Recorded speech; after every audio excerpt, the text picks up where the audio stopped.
Here we go. It is a Wednesday, live in Los Angeles. This is The Herd. Wherever you may be and however you may be listening, we're on all our platforms. iHeartRadio, Fox Sports Radio, FS1, Sirius XM Channel 83. Joy Taylor is joining me in living color. You should be able to see her on FS1 today and hear her on all our radio affiliates.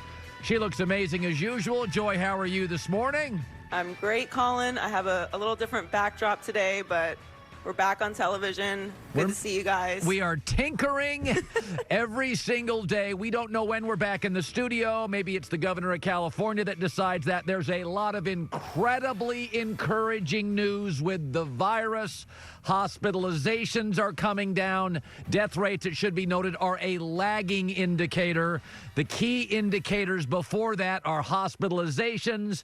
Those are going down. The surge in hospitals is not as daunting and jarring outside of New York City as it was expected. The models are indicating the numbers are coming down. There's some optimism today. And, of course, Tom Brady went on with Howard Stern.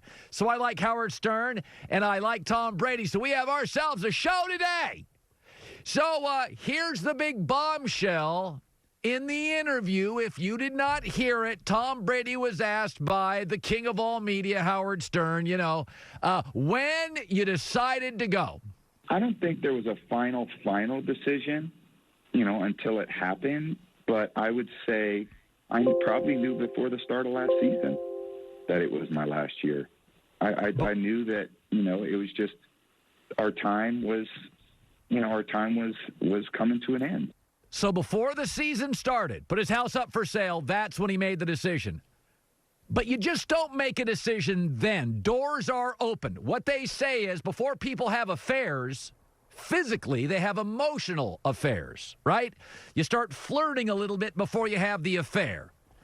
Well, January 2018, ESPN, the magazine, multiple or at least one coach up the food chain, we could win Super Bowls with a lot of quarterbacks. That opened the door to the flirting. That opened the door to opportunities. It's the Kevin Durant, Draymond Green fight. It didn't decide it, but it opened up the door. And once the door gets open and people start flirting with you and sending you roses and it's not as ideal. The door has to be open. Tom Brady had never considered leaving. He joked about it. He used to say it's the best place.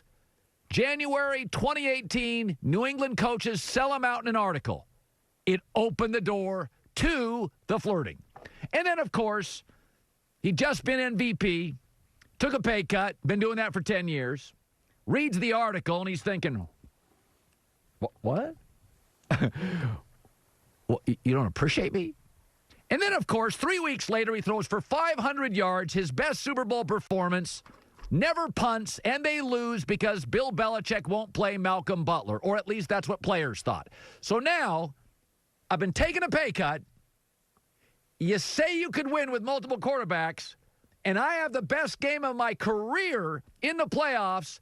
We don't punt, and because you and your rigidity won't play Malcolm Butler, we lose. Now, it's not just flirting. It's meeting for coffee.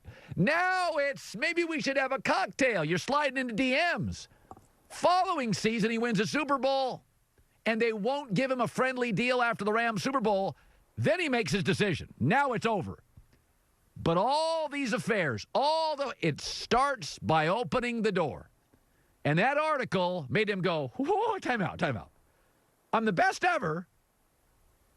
I've taken pay cuts.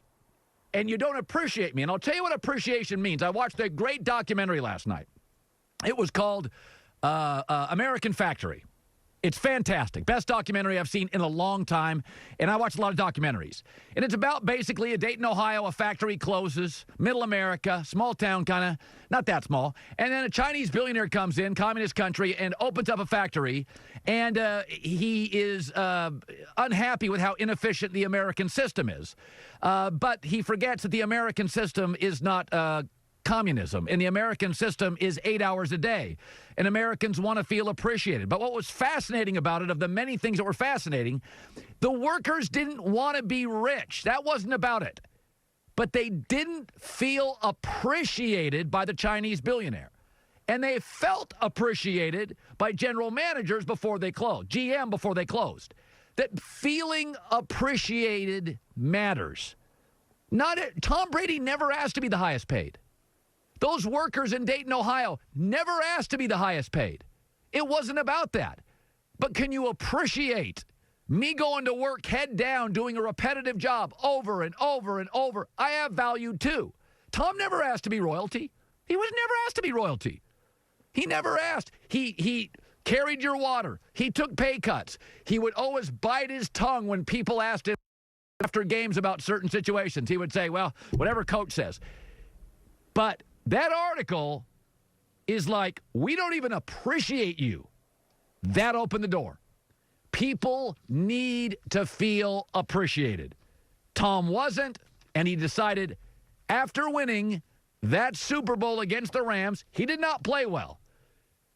He'd won a Super Bowl. But once New England wouldn't even give him the contract he wanted, an extra year, boom, out, house up, made his decision. Now, here was the other thing about the interview. And I got about 10 different bites.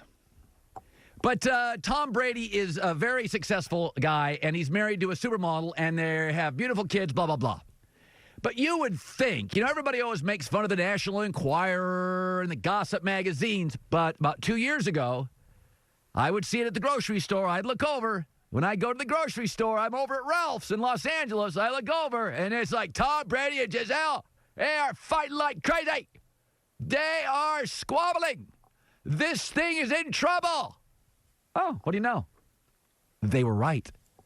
Tom Brady talks about Giselle at one point a couple years ago not happy with Tommy, and she put her foot down. She didn't feel like I was doing my part for the family, and she felt like I would play football all season, and she would take care of the house. And then all of a sudden when the season would end, I'd be like, great, let me get into all my other business activities.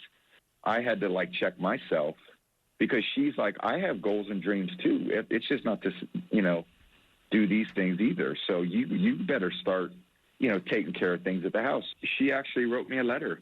And it was a very thought-out letter that, she wrote it to me, and I still have it. And, I keep it in a drawer, and I read it, and it's a very heartfelt letter for her to say, this is where I'm at in our marriage. My first takeaway is when a wife writes a letter, they got one bag packed. If they get it notarized before you get home, it's over. But she had one bag packed. And my second thought is, Lord, if Tom Brady's wife isn't happy, guys, we're screwed. I mean, if Tom Brady's driving home and the wife's like, I got to write a letter. This guy is not delivering enough in our marriage. It's over for me. I might as well go to an attorney driving home today. If she's not satisfied with Tom Brady, I'm going right to an attorney after the show today. So Brady, apparently, that's why he skipped the OTAs. Remember a couple years ago he skipped OTAs. Everybody's like, it's Belichick. No, it's Giselle. Giselle was writing letters. And let me tell you something. This has only happened about once or twice in my life. And it's the worst phone call you can ever get from your wife. This is the worst. We need to talk when you get home. I mean, honestly, I stop off at a liquor store and start drinking. I mean, I've had that happen to me twice. We need to talk when you get home. And I'm like, I don't have a burner account. I'm not having an affair. Is the house on fire? No, she'd have more, she'd be screaming. Basically, Giselle did the only thing worse than that phone call, which is she wrote a letter and handed it to him. I've had one of those too. Not this wife.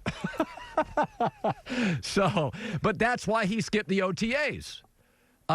Instead of throwing his 9,000th slot route in Costa Rica in the offseason to Julian Edelman, he decided to stay home, hang out with the family, connect with the family.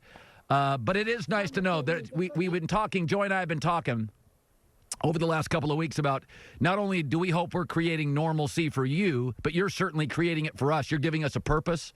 But it is nice to know that the supermodel and the greatest football player of all time, they're dealing with the same crap all of us are. They're writing letters. We need to talk when you get home. I'm doing too much. You're not doing enough. It makes me like Brady even more. He's even a little more relatable today. All right, coming up, I thought it was fascinating. The all-decade team came out yesterday. Brady starting quarterback, Aaron Rodgers, the backup or the second quarterback. Very interesting listening to Tom Brady on Howard Stern this morning, how Tom views legacy and how Aaron does.